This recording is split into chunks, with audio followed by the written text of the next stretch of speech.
Berlatarkan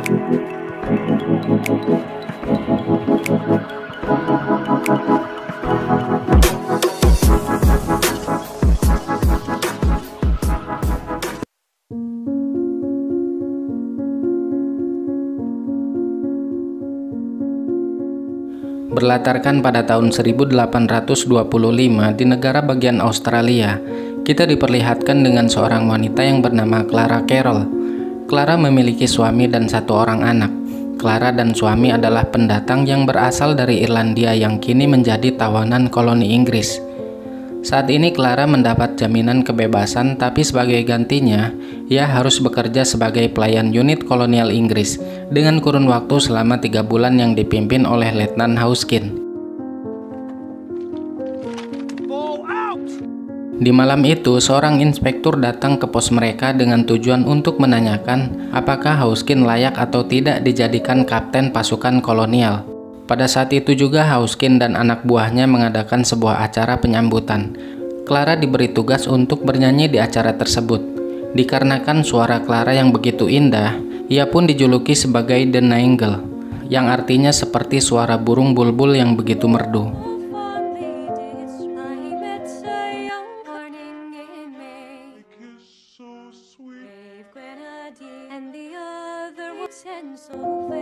Semua orang yang berada di sana sangat menikmati nyanyian dari Clara.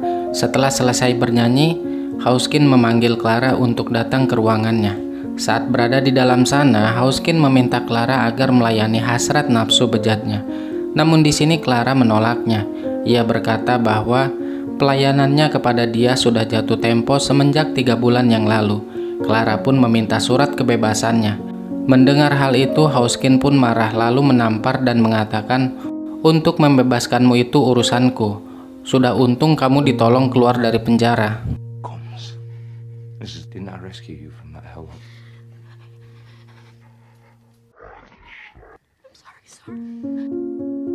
Di sini emosi kita sebagai penonton akan diuji, di mana Clara dipaksa untuk memuaskan hasrat bejatnya. Setelah itu Clara datang ke tempat suaminya bekerja dan meminta agar segera pulang. Suami Clara bernama Aiden. Setelahnya sampai di rumah, Aiden melihat luka di bagian leher Clara. Ia beralasan bahwa dirinya terjatuh saat membersihkan dapur. Clara tidak mau menceritakan kejadian yang sebenarnya karena Aiden adalah seorang yang temperamen. Clara nggak mau jika surat pembebasan atas dirinya dibatalkan. Keesokan harinya, Aiden menemui Hawkins dan meminta surat izin untuk kebebasan mereka, namun permintaannya ditolak oleh Hawkins.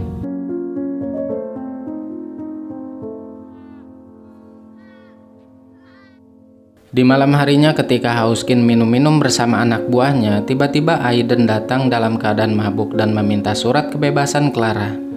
Namun lagi-lagi permintaannya ditolak. Aiden yang nggak terima dengan hal itu lalu dia memukul Hawkins. Dan mereka pun terlibat baku hantam.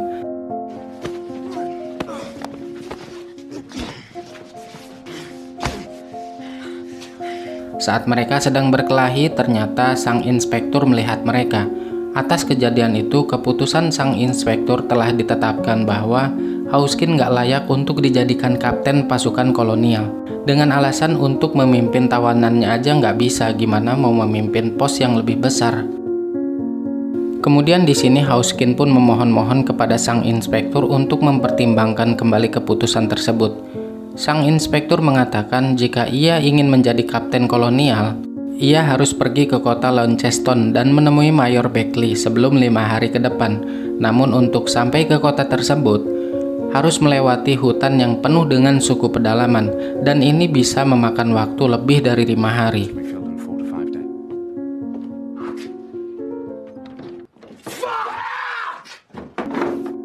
Setelah itu dia memerintahkan anak buahnya yang bernama Rose dan Jago mempersiapkan segalanya untuk pergi ke kota.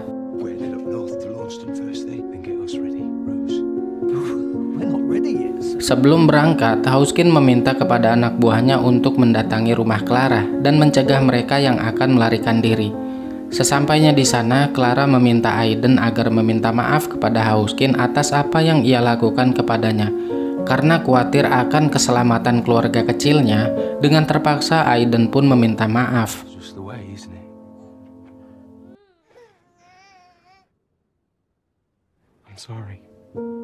Hauskin belum puas dengan permintaan maafnya. Dia berkata jika dirinya sering berhubungan badan dengan Clara. Kini dia mulai menjadi-jadi dan melepaskan nafsu bejatnya untuk kesekian kalinya dengan Clara di depan Aiden.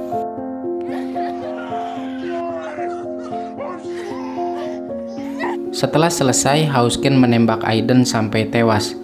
Tak hanya sampai di situ, Hauskin menyuruh anak buahnya untuk menggilir Clara serta membunuh anaknya.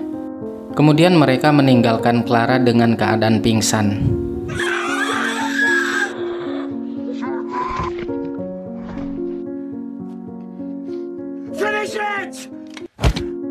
Keesokan paginya saat Clara terbangun, betapa hancur hatinya ketika melihat suami dan anaknya yang sudah meninggal dengan gak wajar. Hal ini membuat dia menyimpan rasa dendam yang sangat mendalam kepada mereka. Kemudian Clara mencari Hauskin, akan tetapi dia sudah pergi menuju kota Launceston untuk menemui atasannya.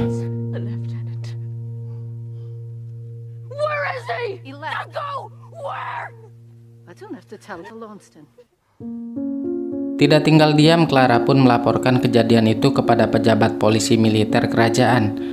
Karena nggak memiliki bukti yang cukup kuat, pejabat itu justru meragukan pernyataan dari Clara.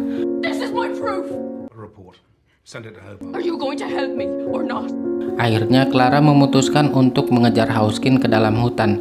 Tapi sebelum itu, ia mendatangi seorang pria yang merupakan sahabat suaminya untuk mengantarkan ke kota Launceston. Namun karena beberapa alasan, pria itu pun nggak bisa membantu mengantarkannya. Akan tetapi, ia menyarankan Clara untuk menyewa warga lokal yang dikenal mereka sebagai kulit hitam untuk menjadi pemandu jalan. Karena warga lokal tersebut yang mengerti semua rute-rute yang ada di dalam hutan. Clara pun ragu dengan orang yang disarankannya itu, karena dia masih trauma dengan kejadian pembunuhan suami dan anaknya. Lalu sahabat Aiden pun memperkenalkan warga lokal lainnya yang bernama Billy. Ia juga menjelaskan bahwa Billy nggak akan berani macam-macam apalagi menyakiti Clara. Awalnya Billy pun menolak kerjasama dengan Clara yang dikenalnya sebagai kulit putih.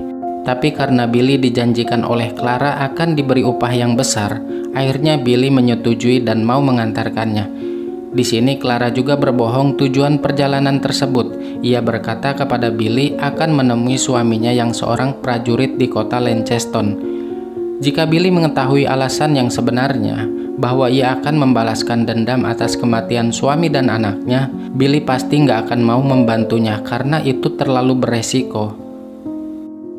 Di awal perjalanan mereka, Clara sangat was-was kepada Billy, di mana pada saat itu sedang maraknya zaman rasisme antar kulit hitam dan kulit putih. Di perjalanan, Billy bercerita, sebelum Clara datang, Hauskin datang beserta 2 anggotanya dan membawa paman Billy sebagai petunjuk jalan mereka. Di sisi lain, anak buah Hauskin bernama Rose menculik seorang wanita pedalaman yang sedang berjalan di tengah hutan bersama anaknya. Lalu membawanya dalam perjalanan mereka untuk dijadikan pemuas nafsu bejatnya. Namun naas, saat di perjalanan mereka diserang oleh suku pedalaman karena telah menculik wanita dari suku mereka. Penyerangan itu membuat anak buah Hauskin tewas dan Jago terluka di bagian pahanya. Di sana mereka suku pedalaman meminta damai dan meminta wanitanya untuk dikembalikan. Hauskin yang nggak mengerti bahasa mereka langsung menembak wanita itu hingga tewas. Lalu Hauskin dan anggotanya langsung berlari dari sana. Sementara itu Jago yang tidak bisa mengejar Hauskin karena luka di bagian paha akhirnya terpisah dari mereka. Sementara itu Clara dan Billy tiba di tempat penyerangan Hauskin tadi. Billy melihat jejak darah yang membekas di tanah. Dengan pengalaman yang dimiliki oleh Billy, mereka pun mengikuti jejak bekas darah itu dan berhasil menemukan Jago.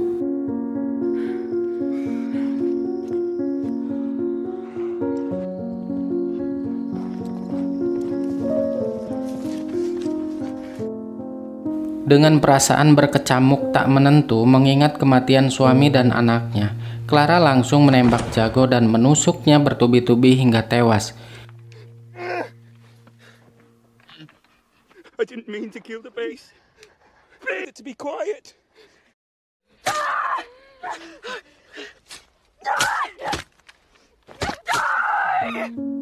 Billy yang melihat kejadian itu merasa ketakutan dan segera meninggalkan Clara. Ia nggak mau mendapatkan masalah tentang kasus pembunuhan ini. Namun Clara memohon kepada Billy untuk tidak meninggalkan dirinya. Dan ia juga mengatakan alasan kenapa dirinya membunuh Jago. Setelah mendengar penjelasan dari Clara, akhirnya Billy pun tidak jadi meninggalkan Clara.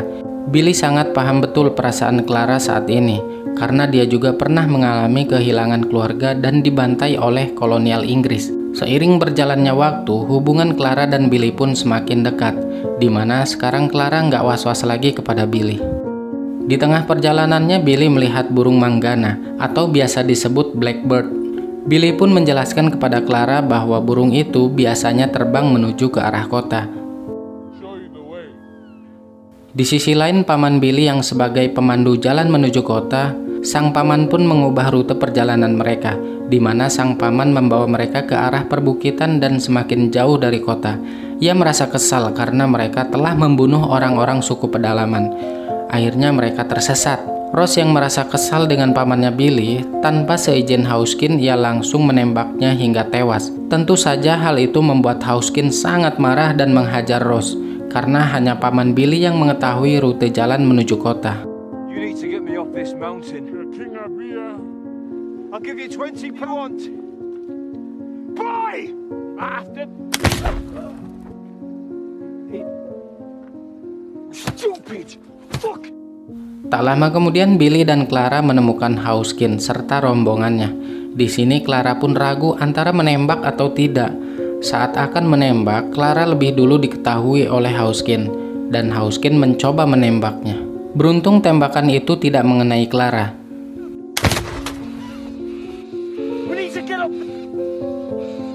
Clara dan Billy pun berlari dari sana. Billy menyuruh Clara untuk bersembunyi di balik pohon besar, sedangkan ia akan mengambil kudanya yang gak jauh dari sana. Ketika Billy berhasil membawa kudanya, ia pun tertangkap oleh mereka.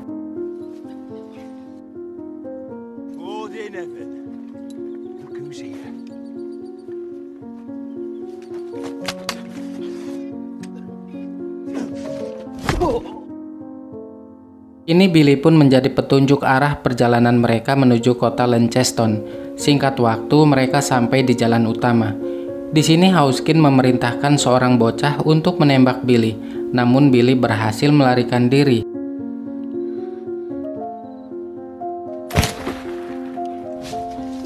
Karena nggak berhasil menembak Billy, Hawkins pun marah kemudian menembak bocah itu hingga tewas.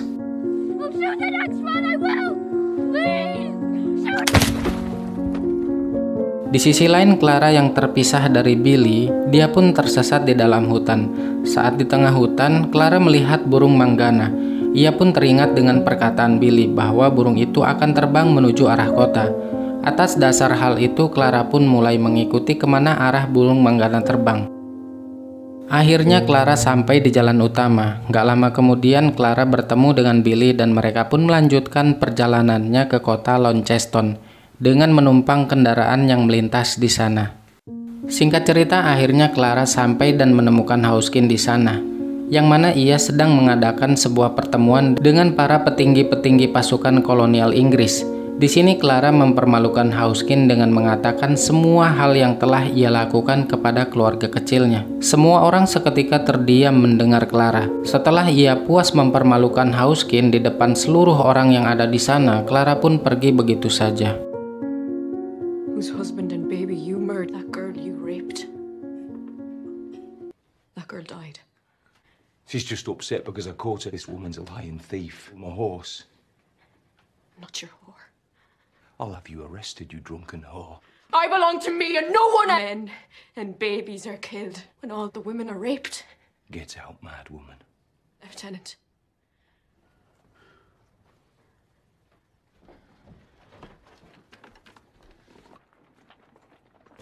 Malam harinya Clara dan Billy tidur di hutan. Billy pun merasa simpati kepada Clara. Kini Billy nggak bisa tinggal diam begitu saja. Ia mulai mendatangi mereka untuk dibunuh. Saat Hawkins sedang bercocok tanam, Billy langsung membunuh Hawkins dengan tombak yang ia bawa. Kini giliran Rose. Ketika Billy akan membunuh Rose, Rose sempat menembak Billy lebih dulu, tapi Billy masih tetap kuat. Pada akhirnya Billy membunuh Rose menggunakan tombak hingga tewas saat itu juga. Setelah selesai, Clara dan Billy pun pergi dari sana hingga mereka berdua sampai di tepi pantai. Di sana mereka bernyanyi dan duduk sambil melihat sunset. Dan kini film pun berakhir. White bastards! I'm still here! Not going nowhere! Gimana menurut kalian tentang film ini? Silahkan tulis di kolom komentar. Kalau menurut pribadi saya sendiri, saya sepenuhnya mendukung keputusan dan kebimbangan Clara untuk melakukan apapun yang ia ingin lakukan terhadap semua pemerkosa dan pembunuh yang telah menghancurkan hidupnya. Perasaan amarah, dendam, hampa, dan keinginan untuk membalas rasa sakit adalah hal yang wajar, terutama dalam kasus Clara, di mana otoritas pun gak peduli dengan tragedi yang menimpanya. Menunggu keadilan di dunia yang tidak adil dan tak kunjung datang, tentu gak akan mengubah apapun. Jadi saya sangat paham apa yang Clara lakukan. Dia gak akan kehilangan apapun lagi ketika memutuskan untuk membalas dendam kepada si pemerkosanya, walaupun tidak ada rencana, strategi, dan kesiapan mental sama sekali. Hanya yang ia miliki adalah amarah dan keputusasaan. Lewat film ini kita bisa melihat gambaran kecil betapa mengerikannya masa penjajahan di waktu itu. Kengerian tentang kehidupan nyata bagaikan neraka di bumi. Dan mengetahui bahwa hal-hal yang mengerikan ini benar-benar pernah terjadi di dunia ini adalah hal yang memilukan. Oke teman-teman, cukup sekian alur cerita film dari saya. Ambil sisi positif dan buang sisi negatif dari film ini. Mohon maaf jika ada tutur kata yang kurang berkenan, dan sampai jumpa lagi di video berikutnya.